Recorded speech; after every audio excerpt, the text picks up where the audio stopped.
Jane, Grace, and Frankie and your movie Book Club both portray older female sexuality, which traditionally has only been treated as sort of a joke or ignored entirely in film and TV.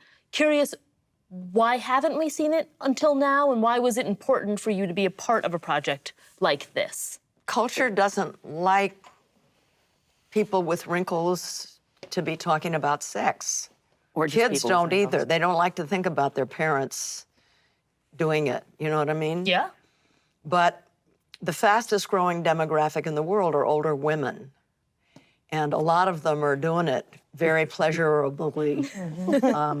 When I was in my 40s, I said, before I die, I want to be part of giving a cultural face to older women. And I can't tell you how much feedback Lily and I get from older women who say it's given me hope.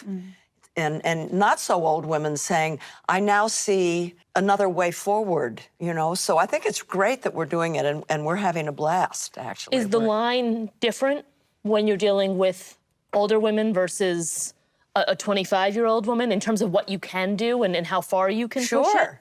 Yeah, I mean, I wouldn't have been talking about vaginal dryness in Barbarella. You know, yeah, that kind of thing, like all the issues that happen when you're older, like vaginal dryness, problems with erections and things like that, you know, and so it's fun to deal with it all.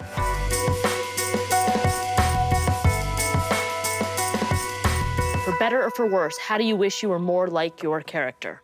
Took me a season to come to care for my character, Grace.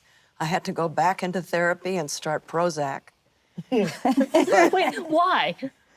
Oh, it's That's where the vaginal dryness is coming from. Thank you, doctor. well, actually, it took me a long time to figure it out because I had a nervous breakdown during the first season, and I discovered it's because the very first episode, our husbands tell us that they're going to leave us after 40 years and marry each other. And that triggered abandon. Oh, this is not a good thing to talk about. No, it isn't. But it was a big trigger, and I didn't realize that a character like that could be in a comedy could actually trigger something very profound. And so I love her, and I learned to invite her into the room. And, you know, after the first season, I couldn't have written a backstory for her. Then I wrote like 30 pages, right, like that, without ever stopping. But I don't really want to have to be anything like her. But you've explored. We have too much in common as it is.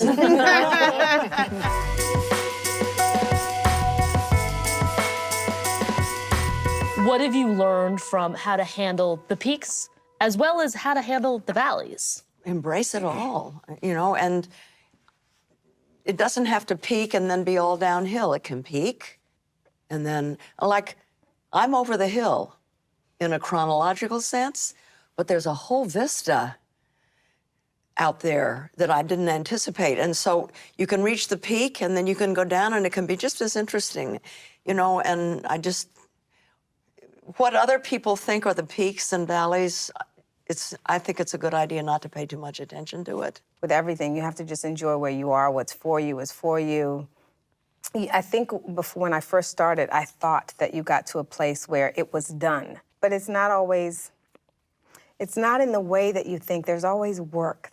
It's not a destination arrived, if that makes sense. It makes sense to me, very much so. Okay, good. We're cool. All right, that makes me so happy. No, but it does, because I agree with you in that I thought that it would look like Yes. what I thought it would look like. Yes, and then you thought it'd feel different, that you'd feel settled, like, oh, Yes. Well, the sense of I'll never get another job never goes away, I can That's tell you exactly what I mean. And My I thought dad that had would- it until the day he died, and I have it, and Right. it never goes away. And it's fine. I mean, you know, we're in a weird business. Yeah. We're very much prey to the going fashion. But fashion changes, and then we can come back, and then we disappear again, and then we come back. One thing I know is that it's really important to have a life outside of our work. And to have interests outside of our work, because otherwise it gets pretty sad. Hi, I'm Jane Fonda. Thanks for watching the Hollywood Reporter Roundtable on YouTube.